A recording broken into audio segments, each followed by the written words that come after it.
명리학의 탄생이죠. 명리학의 탄생. 그럼 그 전에는 명리학의 탄생이 안 했다는 얘기죠.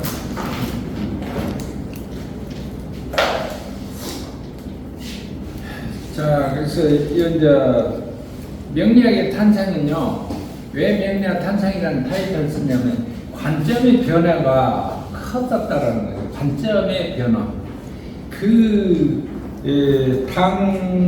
송나라, 당나라, 수나라, 당송시대에 이게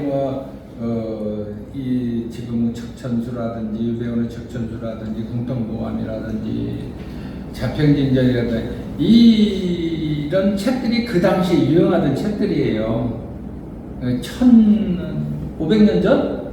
그 정도가 되지 않을까? 그 전에도, 이런 거를 왕가에서, 그러니까 황제들이 국가에서 관장을 하고 기관에 관리를 시켜서 이걸 60갑자를 다 본 거죠. 점을 치고. 이제 그 전에는 그래서 그거를 어떻게 봤냐면 나우오행이라는 개념으로 봤어요. 신살과 나금 오행의 개념으로 그 시대 이전까지는 그런 방향으로 경영에 운영을 했는데 이제 당송시대, 수나라 시대, 청나라 시대 이런 시대로 오면서 이런 책들이 고관 대작들이 그때는 직업이 상무공상밖에 없잖아요. 그래서 주로 고관들이 이 책들을 이렇게 써가지고 말하자면 요새 같은 거는 베스트셀러가 된 거죠. 히트작이 된 거고.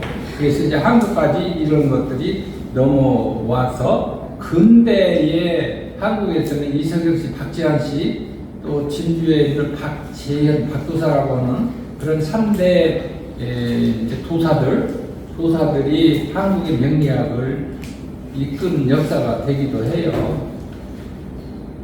자, 그런데 근대로 넘어오면서 주로 이제 격국용신은 자평진저 종격이라든지 기세를 보는 것은 척천수, 궁통보감은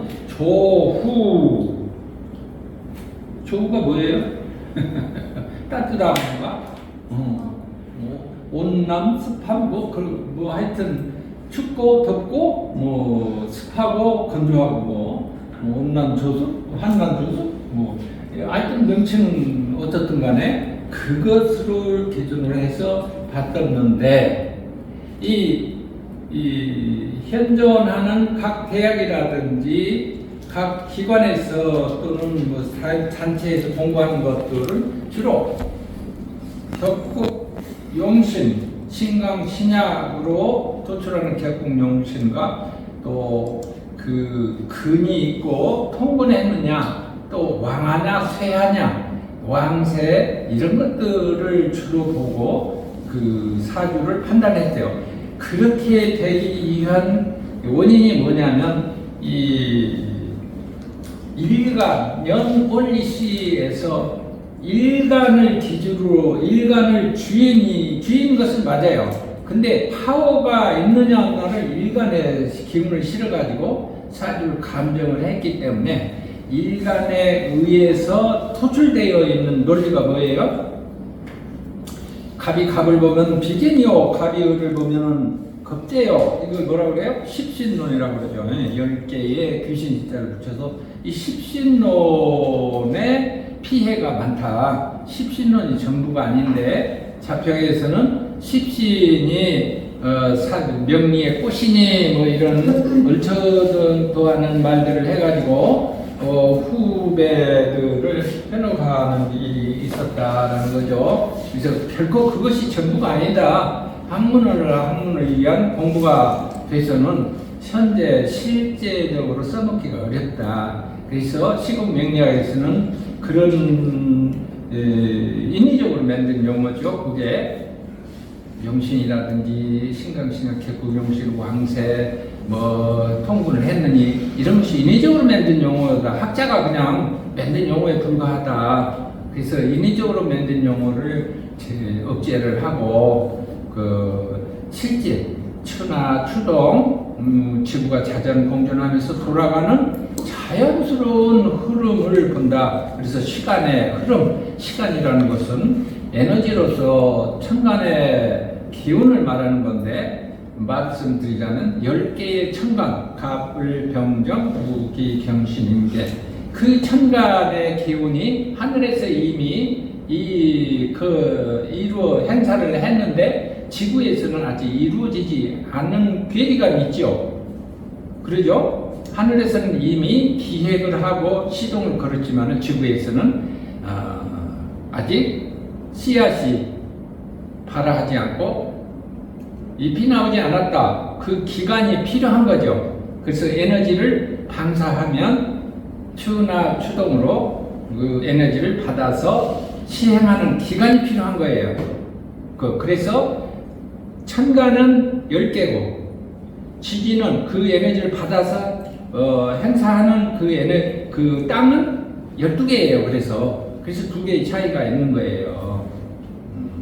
그래서 천간을 시간이라고 규정을 한다라는 것이 시공명리학의 말씀이고, 그 시간 에너지가 방사하고 그 방사하는 기운을 1년 12달 받아서 그것을 표출하는 것을 지라고 한다. 그래서 그것을 공간이라고 하는 거고, 그래서 시공이라는 용어가 시간, 천간이고, 공간은 환경, 에너지, 땅, 공간이다. 이렇게 하는 거죠. 그래서 뭐 시공을 초월하는 이런 말들이 있지만은 간단 명료하게 천간 지지를 시공이라고 한다라고 기억을 하셔야 됩니다. 자, 그래서 이 시공 명리학의 탄생은 이제 여기 책을 읽어보면 168쪽에 중간에 우주 기운이 지구에서 반응하는 기적인 현상을 식관으로 설명하였다면 사주 명리학의 발전으로 식관을 식진으로 변환하여 사용하는 반환으로 전환되는, 이게 이제 청나라 시대 때 이렇게 하는 거고, 그 이유는 무엇일까? 간단하게 보면 사주 발전을 분석함에 식관으로 설명하기가 어렵기 때문에 쉽게 하려고 자꾸 식신을 만든 거예요. 그죠? 근데 이 식신에 매달리다 보니까 사주를 못 푸는 일이 생겨버렸다, 이 말을 하고 있는 거예요. 즉 식관과 십이지는 자연의 이치를 표현한 것이라면 169쪽에 십신은 인간의 사주 발자를 분석하기 위해서 십간의 의미를 인간의 성정이나 특징, 육친관계, 사회관계 등에 제한하여 살펴보기에 만든 거예요. 인위적으로 만들었다는 개념.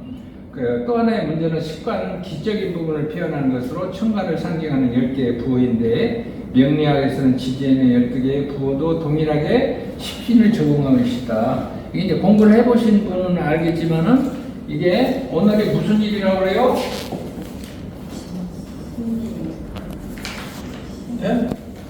오늘은 신미일이에요? 월이었는데 아까 오늘이 개미일이에요? 개미월. 예, 사주를 이렇게 이제 본다 그러면 갑진년의 월의 일이죠. 그러면 옛날에는 개수를 중점으로 해서 십인을 도출했어요. 십신. 개수가 신금을 보면 어때요? 음수가 금을 보세요. 네. 그럼 뭐라 그래요? 편인이라고 했어요. 이거 다 이거 공부하려고 하는 건 아니에요. 과거 이거는 이 시절이 지났어요, 우리가. 그리고 이 개수가 간목을 보면 뭐라 그래요? 수생모. 상관. 응? 상관이라고요? 아, 그래요? 양반이 아니고 상관이에요? 네. 한글로 씁시다. 상관. 여기 썼어요. 그런데 지금 시간은 무슨 시간이에요? 네, 정말. 칠구 진술이라. 술시. 술시예요? 예. 그러면 술자가 여기는 뭐가 들어가요? 선간에는 여기는 임자인축 갑인능력 병진정사 무호 기미 경신 신유 임술 임술이 임술이라고 그러네요. 예. 예. 그러면 수가 개수가 인수를 봤어 똑같은 수를 봤어 그럼 뭐라고 그래요? 급제 음수가 양수를 봤어요 뭐라고 그래요? 급제 겁지. 겁제. 같은 홍민정으로 써야지. 겁제. 여기는 이제 겁제 이렇게 해서 이 일간을 중심으로 해서 십신을 이렇게 도출을 한 거예요. 과거에는 이렇게 십신을 이렇게 도출했는데 이렇게 잠깐만 도출하시는 분들이 있고 이것도 학자에 따라서는 지지까지 다 도출을 해요. 그럼 지지에는 뭐가 들었어요? 을개무, 정운기 이게 뭐가 다 들어있죠? 이게 이제 정기에다가 이게 또 토, 이것도 토, 이것도 토, 이것도 토. 그러면 이게 수가 토를 보면 전부 관이네. 그러면 여기는 뭐 음수가 이거 양토를 보니까 예? 뭔 관? 정관. 아니 질문할 때는 크게 하지만 이제 대답할 때는 쬐깐하게 하네. 뭔 관이요 이게? 정관. 본관, 정관. 편관, 정관. 정관이라고요. 네. 이거는 정관. 그러면 요 음토가 이렇게 보면은 이거는 편관이죠. 편관. 이것도 편관. 그죠? 요거는 정관. 이렇게 옛날에 요것부터 선생님 나도 엄청나게 요것부터 연습을 시켰어요. 근데 이게 강의하는 것은 좋을지 몰라도 이게 풀어먹는 애로가 있어요. 이게 이 사람의 진면목을 이 사주를 진면목을 풀이할 수가 없어요. 한번 풀어볼까요? 수가 토를 봤어요. 그러면은 이 개수가 도움이 돼요, 안 돼요? 안 되죠. 이 수가 과연 살 수 있을까? 신강신약으로 봤으니까 옛날에는 수가 엄청 말라버린 땅, 요것도 땅, 요건 조금 물기는 있지만은 요것도 땅. 이 개수가 전부 공급을 이렇게 해야 된다면 어떻게 살겠어요? 근데 임수가 있죠? 그래서 이 개수와 임수가 이렇게 도와주는 거고 또 이게 금생수로 해서 도와주는 거고 이제 그렇게 해서 사주를 보는 거죠. 그러면 이게 뭐 좋은 사주, 나쁜 사주? 이렇게 십신으로 가지고는 평가가 안 되는 사주. 이것이 과거에 우리가 했던 사주 풀이 방법이에요.